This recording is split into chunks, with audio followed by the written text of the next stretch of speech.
নমস্কার সকলকে, ঘরে ঘরে চ্যানেল থেকে আপনাদের সকলকে স্বাগত জানাই। আশা করি সকলে ভালো আছেন এবং সুস্থ আছেন। আজকের আমি একটি বিশেষ রেসিপি আপনাদের সাথে শেয়ার করবো, সেটি হলো বিরিয়ানি মশলা। কী করে ঘরে একদম সহজ পদ্ধতিতে বিরিয়ানি মশলা তৈরি করে নেবে সেটার ভিডিওই আমি আপনাদের আজকে দেখাবো। এবং প্রতিবার আপনারা বাইরে থেকে বিরিয়ানি মশলা কিনে কেন বিরিয়ানি বানাবেন, দেখুন আমি কত সুন্দর সহজ পদ্ধতিতে আপনাদের বিরিয়ানি মশলা নিয়েছি। এরকম দুটো থালা হয়েছে। প্রথমে এখান থেকে শুরু করছি। এখানে রয়েছে 2 চামচ আপনাদের ধনে, 2 চামচ আপনাদের ব্ল্যাক পেপার, 2 চামচ হোয়াইট পেপার। এখানে রয়েছে 2 চামচ সাজিরা, এটা হচ্ছে 2 চামচ শুধু যেটা আমাদের ঘরে খাই, যেটা জিরা, মোটা জিরা। এখানে রয়েছে 2 চামচ মোটা মৌরি। এখানে রয়েছে 2 চামচ আপনাদের কাবাব চিনি, 2 চামচের মতো কাসুরি মেথি। আর এইখানে রয়েছে ঘরে তৈরি আমাদের গোলাপের পাতা, যেটা মা ঘরেই শুকিয়েছিল গোলাপটা। রয়েছে তেজপাতা, রয়েছে আপনাদের এখানে জয়িত্রী, শুকনো লঙ্কা, এটাও ঘরে তৈরি, শুকনো আদা ঘরে তৈরি। এখানে রয়েছে আপনাদের নাগামরিচ, এটা হচ্ছে আপনার জায়ফল। এটা রয়েছে আপনাদের কালো এলাচ বা বড় এলাচ অনেকে বলেন। এটা রয়েছে দারচিনি, এটা রয়েছে স্টার এনিস, এইটা লবঙ্গ, এলাচ, ওটা হচ্ছে জয়িত্রী। আর এই দুটোই হচ্ছে আপনাদের বিরিয়ানি মশলার উপকরণ। এবার আসুন কিভাবে বানানো হয় আমি আপনাদের দেখিয়ে।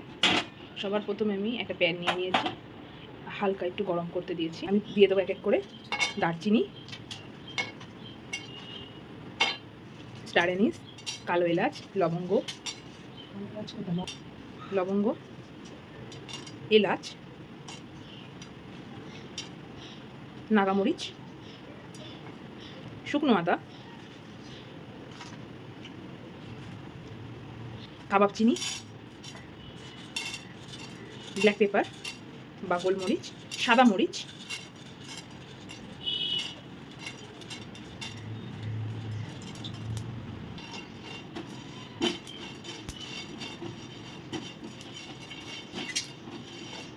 যেগুলো মোটা মোটা বা শক্ত প্রকৃতির এরকম দানাদার, সেগুলোকে আমরা আগে ব্যবহার করেছি, কারণ এটা একটু ভাজতে সময় লাগবে তাই। আর যেগুলো হালকা জিনিস যেমন গোলাপের পাপড়ি, জিরা, কাসুরি মেথি, এগুলোকে আমরা পরে অ্যাড করব। এটা এরকমভাবে হালকা হালকা আছে, একদম কম আছে, হালকাভাবে 2 থেকে 3 মিনিট নাড়ানাড়ি করে নিতে হবে।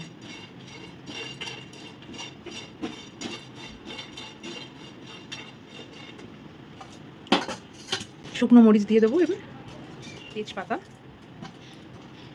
শুকনো আদা, জায়ফল,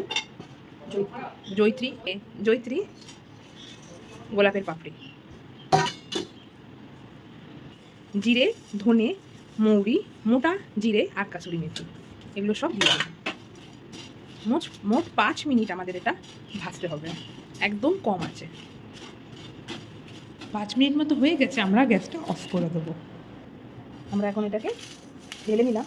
এবার ঠান্ডা হওয়া অবধি অপেক্ষা করব, তারপর এটাকে আমরা মিক্সিতে গুঁড়ো করে নেব। বিরিয়ানি মশলাটা ঠান্ডা হয়ে গেছিলো, এখন আমরা মিক্সির জারে ঢেলে নিয়েছি, এটাকে গুঁড়ো করে নেব। ঠিক আছে, এই দেখুন খুব সুন্দরভাবে দেখুন মশলাটি গুঁড়ো হয়ে গেছে।